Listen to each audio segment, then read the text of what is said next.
절대전략입니다. 토마토 투자클럽의 김정수 전문가 이야기 들어보겠습니다. 안녕하세요, 전문가님.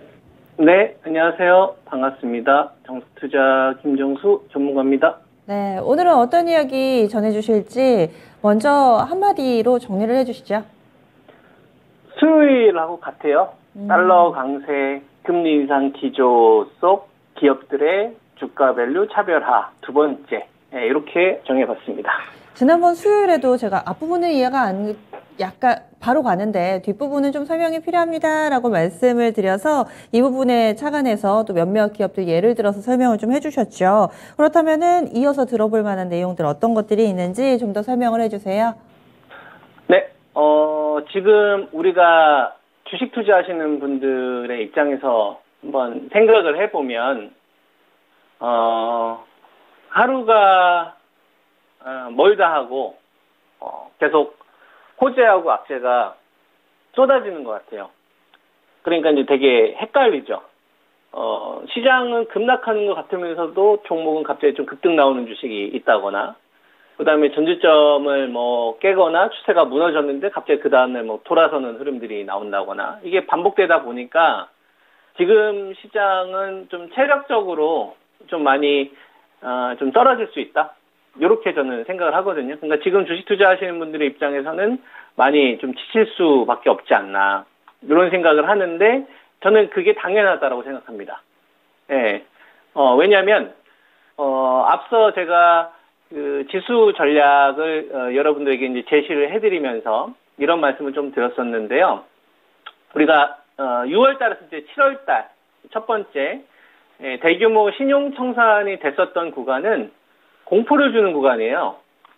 공포를 줘서 꼭지에서 좀 따라가거나 과도하게 주식을 좀 매수했던 사람들을 퇴출시키는 과정이 있었던 겁니다. 근데 첫 번째는 이제 공포가 있었고, 그 다음에 무리하게 좀 신용을 썼던 사람, 내 돈이 아니라 이제 남의 돈을 가지고 주식을 했던 사람들이 주식시장에서 이제 퇴출되는 첫 번째 단계죠. 그래서 그 구간 동안 6월 말에서 7월 달에는 신용청산과 관련된 이야기를 많이 했을 겁니다. 그죠? 이렇게 해서 한번 손바뀜이 크게 일어난 거예요. 그래서 이제 2550 한번 갔다 온 거고, 그리고 이제 여기서 제가 제시해드렸던 지수 전략이 2550 요 구간에서 위쪽으로는 2660을 꼬리로 보고 하단으로는 2400을 기준으로 여러분들이 보시면 된다. 그래서 한 2410 정도 왔을 때 이거저거 하지 말고 대표적인 좀 종목들, 그래서 셀트리온도 이야기했던 것 같고, LG 에너지 솔루션 놓치신 분들 삼성 SDL을 한다든지, 그리고 그 반도체를 하더라도 어중간한 거 하지 말고 그냥 삼성전자, 하이닉스 계속 이쪽으로 하시면 된다는 이야기 많이 해드렸잖아요. 그러면은 뭔가 의미가 있기 때문에 2410이라는 자리에서 계속 멈추지 않겠습니까? 그리고 뭔가 이유가 있었기 때문에 2550을 한번 갔다 왔을 거고요. 그냥 이게 일회성 흐름이라면은 잠깐 터치가 됐겠지만, 제가 말씀드리는 구간에서 계속 뭔가 반응을 한다는 얘기는 저는 어떻게 좀 바라보고 있냐면, 이거 수렴하고 있구나. 이거 수렴하고 있네. 저는 판단을 한 거예요. 지금 현재 주식시장에 나와가고 있는 이유 관련은 제가 대한민국이 IMF 이후에 많은 어떤 산업의 큰 변화들이 있었는데 거기서 나타났던 시장에서 인정해주는 밸류가 있었다 이겁니다. 이걸 저희 기준으로 수치화했던 거고, 그 자리가 2410과 2660이 된 겁니다. 그럼 이거는 뭐냐면 시장에 펀더멘털 챙겨주겠다 이거예요. 너 이번에 실적 잘 나왔어? 하반기 모멘텀 있어? 그럼 너는 살려줄게. 너 모멘텀 없어? 그리고 너는 좀 시장에서 불확실을 좀 키워? 그럼 넌 좀 천천히 가자. 이런 식으로 시장에 좀 참가하는 투자가들의 입장에서, 투자 주체들의 입장에서 이렇게 좀 배분하고 있는 게 아니냐. 그래서 유동성 축소가 반복되고 있는 거다라고 보는데요. 첫 번째 급락 구간에서는 공포를 주면서 손바뀜이 있는 거예요. 공포를 줘서 손바뀜을 주는 거고, 그리고 이 기간 동안에 무리하게 신용을 샀던 사람을 퇴출하는 겁니다. 그럼 나머지 사람은 어떻게 하느냐? 이 이야기를 한 두 번인가 세 번, 나머지 사람은 짜증나게 해야 돼요, 여러분. 짜증나게 해야 되고, 질투나게 해야 되고, 그 다음에 지치게 해야 돼요. 그냥 주식 안 해. 이런 식으로 만들어야 돼요, 여러분. 그래야지 자기가 가지고 있는 기업이 좋은 기업인지 나쁜 기업인지 이런 거 신경 쓰지 않고 시세에 쫓기면서 합리화하는 흐름이 나오거든요.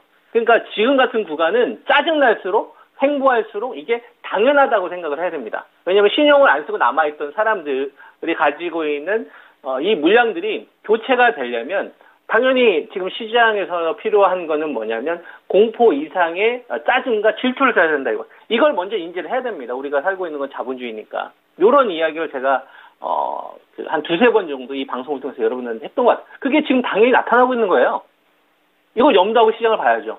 그리고 9월 8일을 우리가 생각을 한번 해봅시다. 9월 8일은 선물 옵션 만기일이에요. 선물 옵션 만기일이면 주식에 대한 현물 거래보다 선물 이 포지션에 의해서 손익이 좀 커지는 구간입니다. 그러면은 어떤 거를 많이 활용할까요? 투자 주체들 입장에서 파생 상품을 많이 이용하지 않을까요? 그죠? 파생 상품을 많이 이용하지 않겠습니까? 그래서 어제 같은 경우를 보면은 대규모 어떤 선물 물량들이 많이 나왔을 겁니다. 현물은 건들지 않는 상태에서 선물 포지션을 많이 가지고 있는 거죠.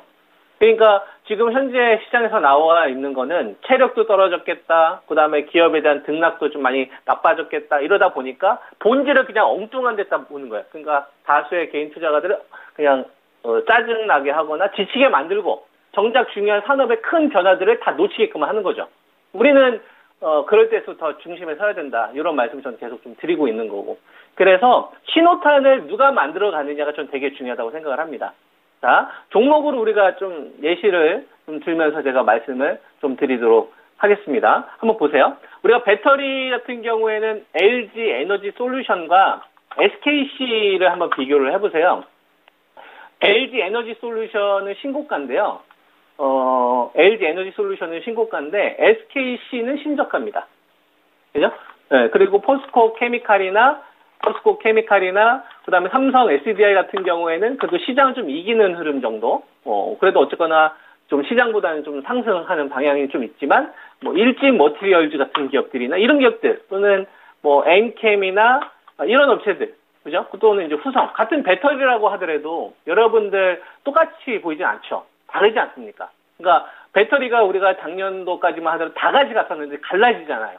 근데 양극재 관련된 업체 가운데에서도 먼저 선두권에 있었던 에코프로, BM이나, 그죠? 그 다음에 이제 LNF나, 얘네들이 주도했었던 게 바톤 터치가 지금 되어 가고 있는 겁니다. 이제 대장은 에너지 솔루션 내가 할 거고, 삼성 SDI 할 거고, 그 다음에 포스코 케미칼까지 하는데, 지금 자금이 부족해. 그러니까 나머지 주식들은 가격적인 메리트를 완전히 줘야 되는 겁니다. 얘네들보다 더 명백한, 프리미엄을 좀 줄 수 있는 요인이 아니라고 한다면, 요런 식으로 받아야 되는 거고요. 그 다음에 반도체 쪽 관련돼서 보면은 엔비디아가 지금 중국에서 매출 차지하고 있는 비중이 한 30% 정도 남짓되는데 이걸 수출량 걸었잖아요. 그래서 반도체들이 전체적인 좀 약세 흐름이 나오는데 이거 마이크론 테크놀로지하고 떼어서 봐야 됩니다. 엔비디아는 가상화폐 쪽에 대한 부분, 그 다음에 데이터 센터 쪽 관련된 매출 비중이 굉장히 높은 회사란 말이에요. 메모리 반도체는 전방 산업에 대한 이 부분을 봤었을 때 수량보다는 가격이 중요한 겁니다. 그럼 DDR5가 개화되느냐 안 되느냐를 봐야 되는 거예요. 그냥 별도로 봐야 된다는 얘기죠. 그래서 우리가 삼성전자나 하이닉스를 바라보는 시각은 이 주식이 악재를 반영한 상태에서 주가를 이길 거냐를 보는 거예요. 그래서 아래쪽을 신경 쓰는 게 아니라 악재가 있는데도 불구하고 전고점을 넘어갈 거냐, 악재가 있는데도 불구하고 삼성전자가 61선을 넘어서 62,000원 넘어갈 거냐, 이걸 보면서 이제 우리가 터닝 포인트를 잡는 거고요. 그 다음에 바이오제약 같은 경우를 보면 매드팩토 같은 경우가 낙폭과대에 따른 좀 기술 반등 이렇게 좀 시도를 하는데 이거를 그냥 가격이 많이 빠져서 반등이 나오는 거냐, 그죠? 아니면 NK맥스가 이번에 이제 NK 세포 관련되어서 이제 6종 환자에 대한 이 결과 좀 발표를 좀 앞두고 있잖아요. 그거에 대한 기대 시스템에. 근데 주가는 좀 다르잖아요. 근데 머크에서 출발하면 얘기가 다릅니다. 미국의 머크사라는 기업이 한 60조에서 65조 정도 나오는 기업인데 이 기업이 키토로다가 가지고 있는 이 적응증 확대가 목적이란 말이에요. 그래서 국내 업체들한테 SO를 치는 겁니다. 야, 우리 적응증 확대해야 되는데 인적 자원 좀 부족하고 너희들 좀 도와주겠니? 좀 도와줄래? 그래서 그거와 관련된 적응증 확대 여부를 우리나라 기업들이 지금 발표를 앞두고 있는 거예요. 이런 관점으로 바라보면은 확장성이 좀 커질 수 있다. 이런 시각으로 바라볼 수 있는 거고, 그 다음에 이제 셀트리온 같은 경우에는 이전에는 제가 182,000원에서 그 다음에 190,000원을 기준으로 오히려 가격 한 8,000원 정도 높였잖아요. 그러면서 제가 이야기했는 게 뭐 유플라이마나 이런 거 얘기 안 합니다. 램시마 SC를 얘기하지. 그죠? 우리가 알테오젠이라든지 네오켄 바이오를 바라볼 때 이들 주식이 움직일 때 뭐 임상 결과가 좋게 나와서 올라갔느냐 이거를 바라보지 않아요. 확장성을 보는 겁니다. SC라는 제형 변형 기술로 가는 데 있어서 필요한 게 뭐냐. 그러면은 우리가 뭐 병원에 가서 치료를 받는 과정 속에서 여러 가지가 있겠지만 그 중에서 이제 대표적으로 집에서 내가 편하게 피해 주사 형태로 맞느냐, 아니면 옆에 의사나 간호사가 있어서 한 2-3시간 동안 기다렸다가 이게 맞느냐. 이게 약간 좀 활용성이 있어서 좀 부족하잖아요. 그래서 요런 거에 좀 변화를 두고 싶은 거예요. 그래서 그거에 대한 성과가 여태까지 없었었습니다. 이게 과연 될까?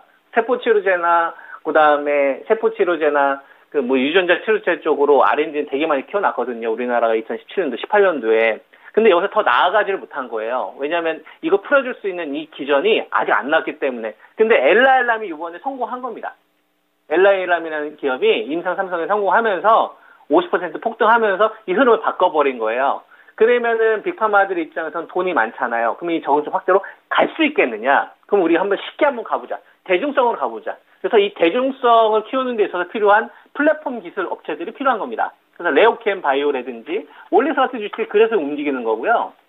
그 다음에 테라젠, 이텍스 같은 이런 주식들도 오늘 좀 급등이 나오는데, 이것도 그냥 이 기업이 그냥 갑자기 좋아진 게 아니라 테마로 얘를 한번 포함시켜 볼까? RNA 분석 쪽 관련된 기술을 가지고 있으니까. 그래서 하나의 어떤 플랫폼 기술 쪽에 대한 자금들이 만들어지고 있는 게 아니냐. 저는 이런 식으로 좀 바라보고 있고, 그래서 삼성 바이오로직스나 SK 바이오사이언스나 그다음에 그 셀티리온, 그다음에 바이오 이제 삼총사에 대한 어떤 기준을 좀 말씀을 좀 드렸는데, 요게 ESM을 계기로 해서 확장성을 좀 두는 이런 좀 중요한 경국전 구간에 가 있기 때문에 바이오 제약에 대한 좀 관심을 좀 계속 가져야 될 때가 아니냐, 이런 말씀도 함께 드리겠습니다.